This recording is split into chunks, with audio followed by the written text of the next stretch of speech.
जय भीम, नमस्ते, आदाब, सत श्री अकाल साथियों। जय भीम, जोहार। मैं आपका दोस्त आलोक ज्योति आपके समक्ष हूँ। साथियों, आलोक ज्योति ये नाम आदरणीय पूजनीय बनते ज्ञान ज्योति जी ने मुझे दिया हुआ है। लोनावाड़ा में धम्म दीक्षा के समय संग नाम जो होते हैं ये उन्होंने मुझे दिया हुआ है, आलोक ज्योति। और मैं प्रयास यही करूँगा कि मैं बंदे जी का हमेशा के लिए ऋणी रहूँगा। यवतमाल के बंते जी ने मुझे धम्मभूषण से मेरी और थोड़ी सी वृद्धि कर दी है। धम्म कार्य में मैं और ज़्यादा तेजवान, सामर्थ्यवान, बलवान बनकर निकलूं, धम्म प्रचार प्रसार करूं। मुझे अब कोई भय नहीं है। मैं धम्म का प्रचार प्रसार करने में जितने मेरे अभी उम्र बची है उतने समय तक मैं करता रहूँगा। तो साथियों, आज हम बौद्ध कथाओं में, आदर्श कथाओं में एक छोटी सी और कहानी सुनेंगे। मैं पढ़ूँगा, आप लोग श्रवण कीजिए। श्रवण करने से अच्छे ज्ञान की अंदर की मलिनता दूर हो जाती है। इसलिए हम लोगों की जिम्मेवारी है कि डॉक्टर बाबा साहब अम्बेडकर ने हमें इतने अच्छे पावन धम्म के अंदर लाकर हमें नया जीवन दिया है, तो उनके प्रति भी हमारे कुछ कर्म बनते हैं, कर्तव्य बनते हैं। उन कर्मों पर, उन कर्तव्यों पर हम खरे उतरे। तो आइए साथी, देखते हैं 10वीं आज की कहानी है बलि कर्म।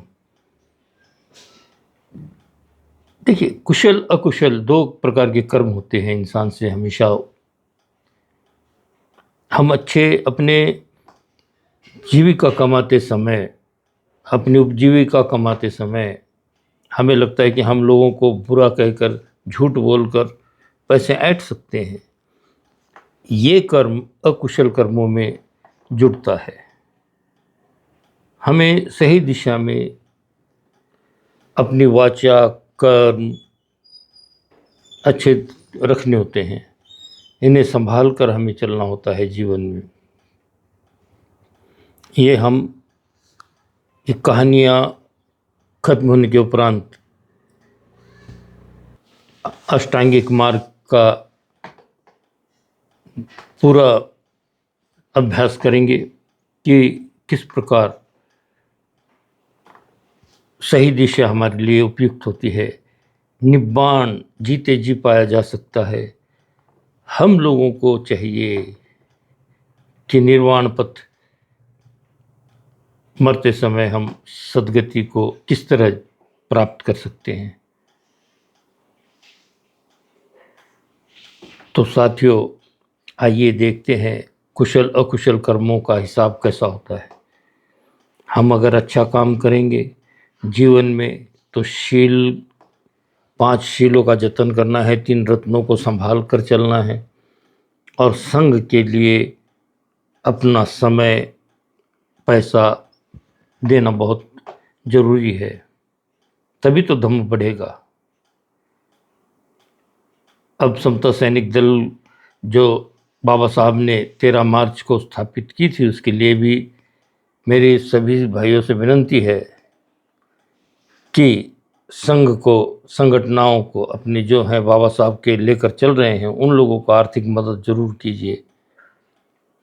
मेरी तबीयत ठीक नहीं रहने की वजह से मैं कभी कभार, ये आप देख रहे हैं, सूजन सी दिख रही है मुझे।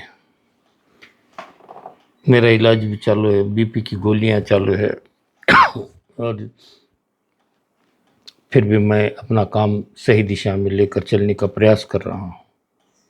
तो साथियों, आइए देखते हैं कुशल अकुशल कर्मों का हिसाब किस प्रकार होता है।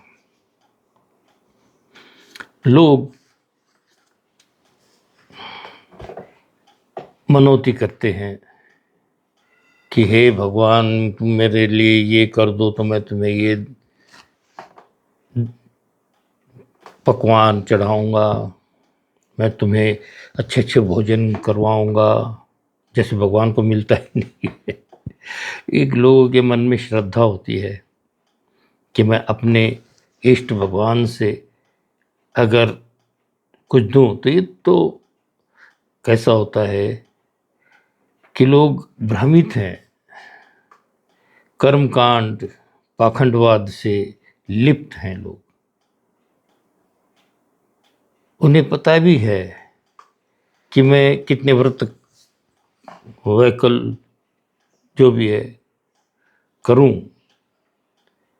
तो कोई हासिल नहीं होने वाला है, क्योंकि अपने दुखों को हमें खुद, भगवान बुद्ध ने जैसे कहा है कि तुम्हारे दुख तुम्हें ही दूर करने होते हैं। तो हम भ्रम के जीवन में जी रहे हैं। हम देख रहे हैं कि लोग पता नहीं क्या क्या भगवान से मनौती करते हैं कि मैं तुम्हारे लिए बकरा, मुर्गा, ये वो तरह तरह के मांस भक्षण करवाने की तैयारी रखते हैं। सारे वक्त भगवान को अगर पूछते रहे और कर्जा लेकर मजा, काका हाथरसी का एक गीत मुझे याद आता है, कर्जा लेकर मर जा। तो कर्जे में डूबकर किसी इष्ट को, किसी देवता को मनाना यह उचित नहीं है, न्याय संगत नहीं है। हमें अपने संतों की बातें याद रखनी चाहिए। संतों ने कहा है कि अगर चींटी पाँव में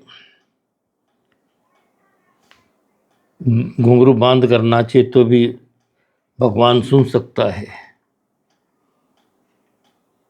लोगों को तरह तरह के डायरेक्ट बातें बोलने से क्रोध भी आ जाया करता था कि जिस प्रकार समाज के अंदर किसी नकटे को अगर आईना दिखाएं तो उसे क्रोध आएगा ही।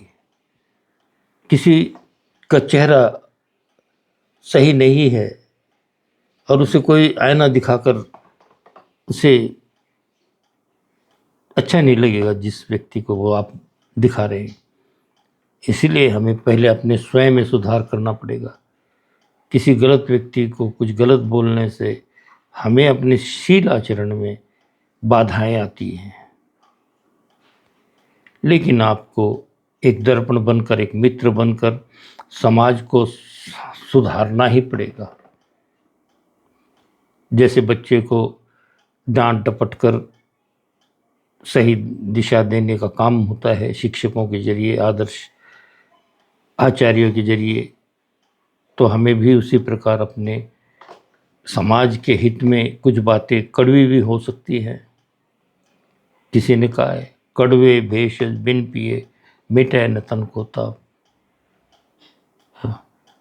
तो हम लोगों को इसी प्रकार समाज में अगर कुछ बुराइयां हैं उन्हें दूर करने के लिए उन्हें किस दिशा से, कैसे उन्हें वापस सही रास्ता दिखाया जा सकता है, इसके लिए प्रयास करते रहना चाहिए। आइए देखते हैं इस कथा में हमारा नायक क्या सोचता है, किस प्रकार बुराइयों को समाप्त करने के लिए वो नीति बनाता है। तो साथियों, आज की कथा है बलिकर्म।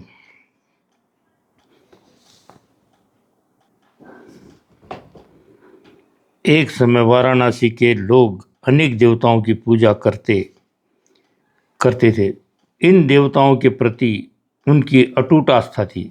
देवताओं पे लोगों को भरोसा है, भावनाएं होती हैं, श्रद्धाएं अपनी देवताओं पर ले आते हैं और उन्हें लगता है कि